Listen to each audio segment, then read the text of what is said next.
The Twins split a doubleheader with the Guardians in Cleveland Tuesday. They've taken 2 of the first 3 games of this 5-game series. A lot of work left to do, but it's a good start. A lot to break down from today. A lot of good things, some really bad things. Let's do it all on today's episode of Locked On Twins. You are Locked On Twins, your daily Minnesota Twins podcast. Part of the Locked On Podcast Network, your team every day.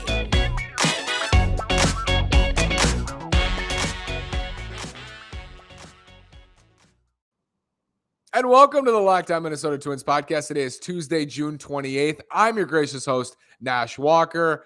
So excited to let you know that today's episode is brought to you by Blue Nile. Make your moment sparkle with jewelry from BlueNile.com. And Locked On Sports listeners get $50 off purchases of $500 or more. This podcast exclusive includes engagement. Use code LOCKEDON at checkout. Again, this is Nash Walker. This is my 3rd season doing a daily 5-day-a-week podcast talking about the Minnesota Twins. And it is my 4th season writing about the Twins at twinsdaily.com. And I'm coming to you after a doubleheader split. This was a doubleheader the Twins could have swept, but they split, the most likely outcome, and you'll take a split, and the Twins have won 2 out of the first 3 in this series. And they made a statement in game 1, coming out, scoring 11 runs, getting up 9-0 in that game. They made a statement. And it looked like in game 1, I was ready to get on here and tweet and get on here and say, this is a statement series for the Twins in Cleveland. You know, it's Cleveland beat them at Target Field last week. Twins blew some games. Emilio Pagán blew some games. And this was the time for them to show Cleveland and to make a statement in this division. With the White Sox losing last night, Twins opened up a 6.5 game lead last night. It felt like when Carlos Correa hit that home run in game 1, this is a statement series, and like the Twins are imposing their will on Cleveland. Carlos Correa had his Twins moment today in the 8th inning. He had a go-ahead solo home run off Sam Hentges, who's been outstanding. He's a Mounds View product from Minnesota, so we love that. And Carlos Correa turned around a 95-mile-an-hour fastball above the zone. We love that even more. Carlos Correa is a superstar. We're seeing why. And it's so obvious. And he does it in little ways. Like, it's the little play he makes that short that a lot of shortstops wouldn't make. It's the leadership we've heard about.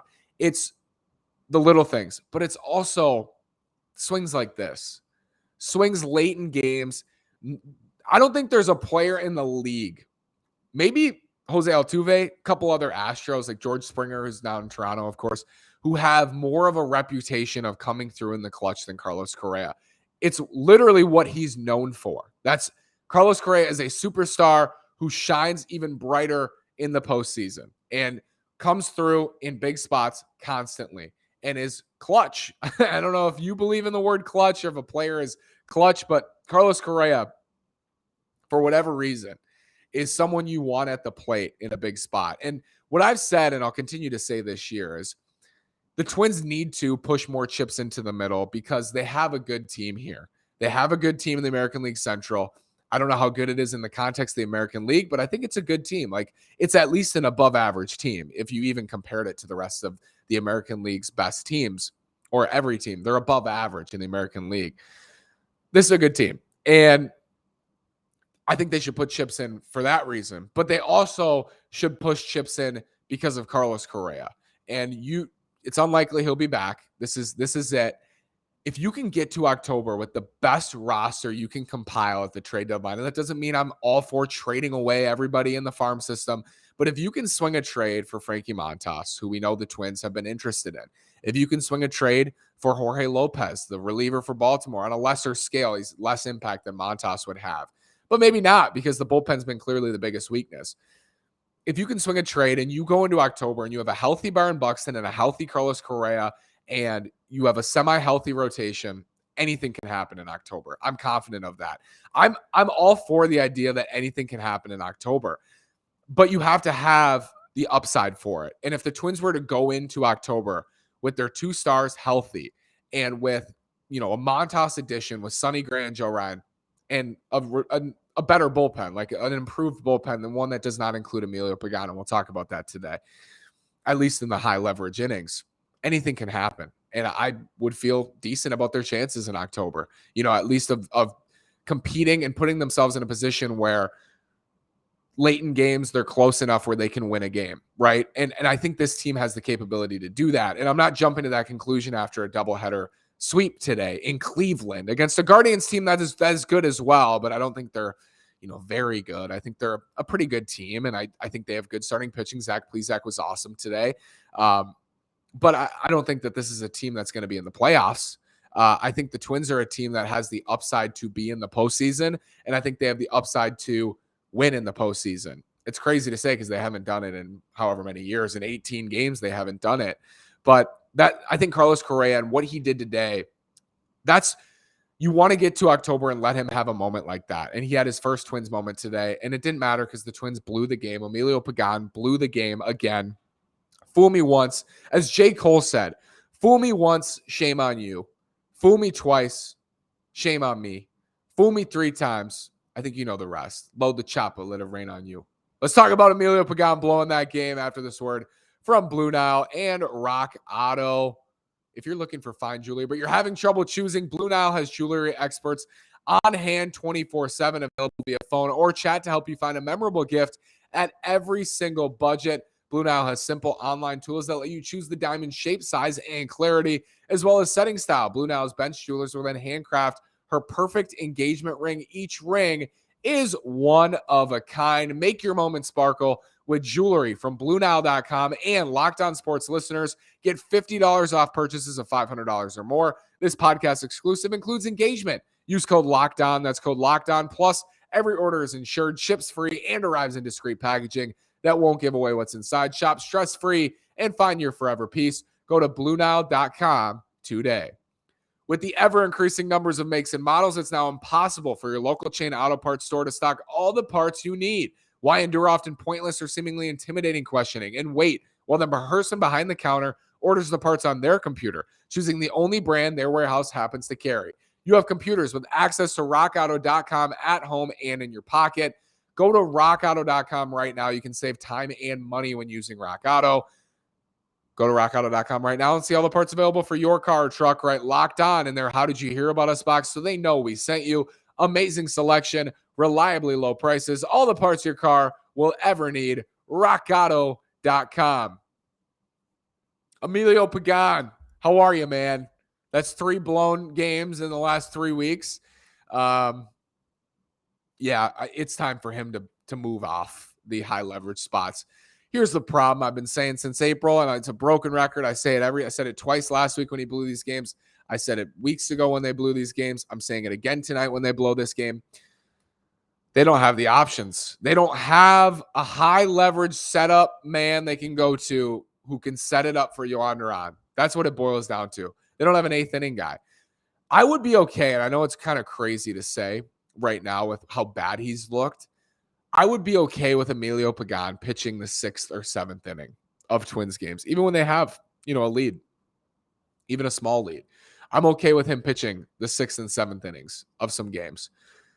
I'm not okay with him pitching the 8th or 9th inning anymore. It's become obvious that is not a spot you can use him in anymore. And there's this argument, well, what's the difference? Well, if you pitch Emilio Pagán in the 6th, hypothetically, he blows the game. You got a more of a chance to come back in that game.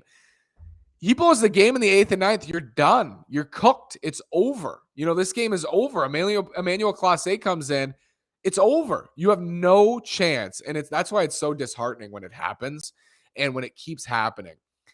If Rocco continues to trot out Emilio Pagán into high leverage situations, I think it's on him at that point. And it's on the front office at the end of the day for not supplementing this bullpen with good back end options.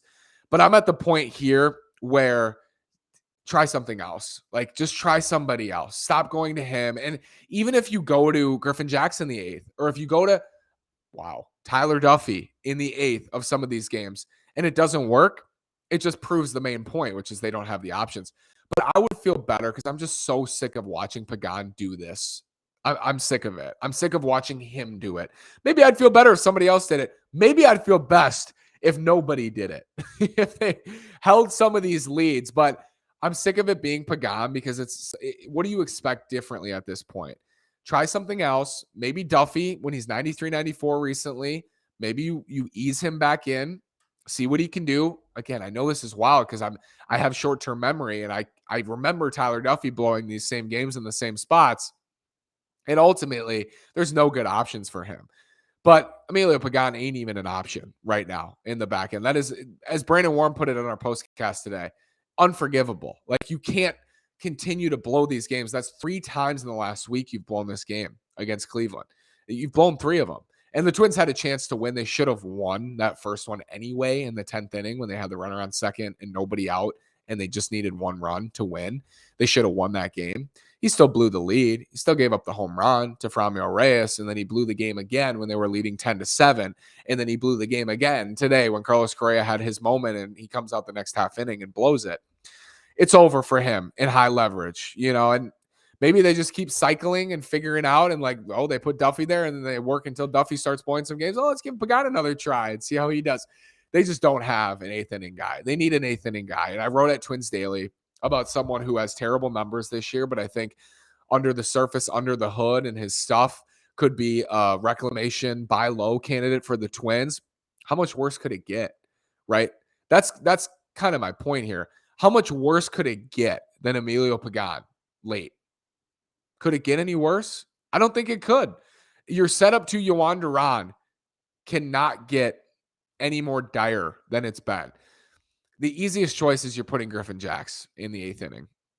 I think it's pretty straightforward. You swap. I thought they were doing that because Pagán pitched, I want to say the 6th inning or the 7th inning. Well, he came in to face CJ Cron, I think, in the 6th inning of that Rockies series in Sunday's finale.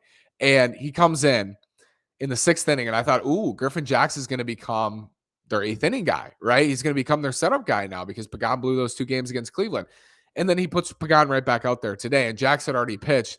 Swap him.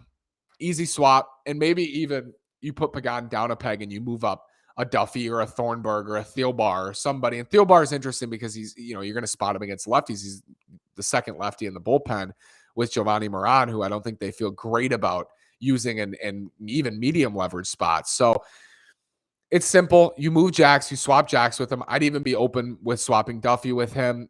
You just can't keep letting him blow these games. Luckily, the Twins got to play right after, and they won 6-0. So let's talk about that game. Josh Winder was amazing, and Devin Smeltzer was amazing in game 1. I want to get to the great starting pitching performances after this word from BetOnline. BetOnline.net is your #1 source for all your betting needs and sports info. Find all of the latest sports developments, league reviews, and news, including this year's NHL playoffs. Well, it's over now, but Major League Baseball is here. BetOnline is your continued source for all your sporting wagering information, including live betting, esports, and scores. And BetOnline.net remains the best spot for all your sports scores, podcasts, and news this season. BetOnline.net is the fastest and easiest way to check in on all your favorite sports and events, including MMA, boxing, and golf. Head to the website today or use your mobile device to learn more about the trends in action. BetOnline is where the game starts. Devin Smeltzer was fantastic in game 1. And that run should not be on his ledger because Max Kepler should have caught that ball. It should have been 6 shutout innings with 9 strikeouts. That's what it was in my book for Devin Smeltzer. He was amazing. And for the most part this year, he's been a revelation. He's been unbelievable. Like, this type of impact is what changes a season. This type of impact is what puts you over the top. And I think what game 2 represented, you have game 2 against Cleveland. It's game 3 of a 5-game set, where the Twins need to be better, and what will ultimately win them this division and give them a chance in October is their depth. And I think game 2 of this doubleheader showed that in this way. You have Josh Winder, who just came back. He's just back from injury, but on the opening day roster was a long reliever. Then he got moved into the rotation depth on the back end. And I think Josh Winder has a super bright future. He's a rookie, so he's more depth than he is someone you're relying on. And they go to Pilkington, Connor Pilkington, Cleveland. He's like in the same boat, ultimately. He's depth in the rotation. And Josh Winder won the depth battle. The Twins won the battle of depth in game 2. They won 6-0. They got on Pilkington. Arise tripled. You got the home run from Polanco, who comes back. That's lineup depth for Polo, batting 5th and hits a big home run and runs out a double play ball. and is safe at first that scores another run to make it 4-0. It's depth. And that's the difference for the Twins this year. It's what ultimately the Twins hit 1,000,000 home runs in 2019. The Twins pitched the lights out in 2020. What excelled the Twins in those years was their depth. They were deeper than every team in the Central. And I think it's true again in 2022. I really do. I think they're deeper. I think when they're healthy, they have more rotation options. It certainly would be true if Chris Paddock and Kenta Maeda were healthy. And hopefully next year we look forward to that of a much deeper rotation. But they have Josh Winder. They have a deep lineup. When things are clicking in that lineup, you have Jorge Polanco batting 5th today in the second game. And he was batting 2nd in 2019 and was their best player last year. And he's maybe the 5th best player on this team, 4th, 5th best player. He's the 4th best hitter on this team behind Arise, Correa, and Buxton. So he might be the 5th best hitter behind Kirilloff. And that's not even a knock on Polo. That's just showing the depth of this team. And they won the depth battle in game 2. Last year, their depth crumbled. They didn't have any. And it ultimately, along with their starting rotation just sucking mostly, was the downfall of their season. So it's just great to see them. Gilberto Celestino has a triple in game 1. There's depth. Devin Smeltzer pitches really well. There's depth. Josh Winder pitches really well. There's depth. Jorge Polanco batting 5th. That's lineup depth. That's the difference for them this year, I think, so far. And they're 9 games above 500. They're 3 games up on Cleveland. They're 6 games up on the White Sox. I'm not going to sit here and pretend they didn't miss an opportunity today. They could have put Cleveland 5 back today. They could have absolutely crushed them today going into the last 2 games of this series. And they could have put Chicago, 6.5 back. It's a half game difference with Chicago because they both won a game and the Twins lost that extra. So it's a half game back, but they would have been 7 back. They came in today 6.5. So they missed an opportunity, but they split the doubleheader and they've won 2 out of the first 3. If you split the next 2, you won this series in Cleveland. You took 3 out of 5. And I think they will have an opportunity to win both. You got Shane Bieber going Thursday. That'll be tough. And Wednesday's not easy against Cal Quantrill. And it's the last 2 in the rotation in Bundy and Archer. So it was very important that they took 2 out of these first 3. And they did. So just try to split the next 2 and you win 3 out of 5. It could have been 4 if they'd won game 1 and didn't blow that today. But you'd be happy with 3 out of 5. And you get out of Cleveland with a 3-game lead. And who knows what happens? Shohei Ohtani's pitching against the White Sox tomorrow. Michael Kopech, Shohei Ohtani, that's a great matchup. We don't know what will happen there. Maybe the Twins will have a 7-game lead after tomorrow. That would be outstanding on the White Sox. I don't know if you can tell. I still view the White Sox as the biggest threat to the Twins in this division. And you might look at the standings and think otherwise. You might watch Cleveland and watch the White Sox and think otherwise.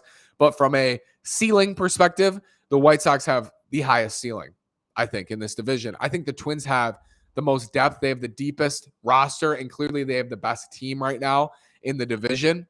I think the White Sox have a higher ceiling.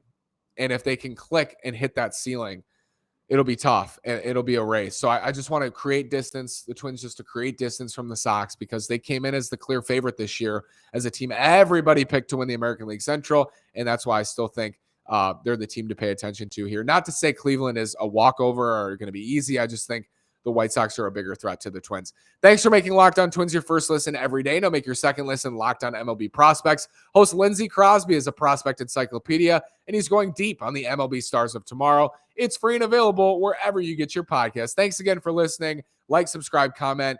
Have a great day. Go Twins.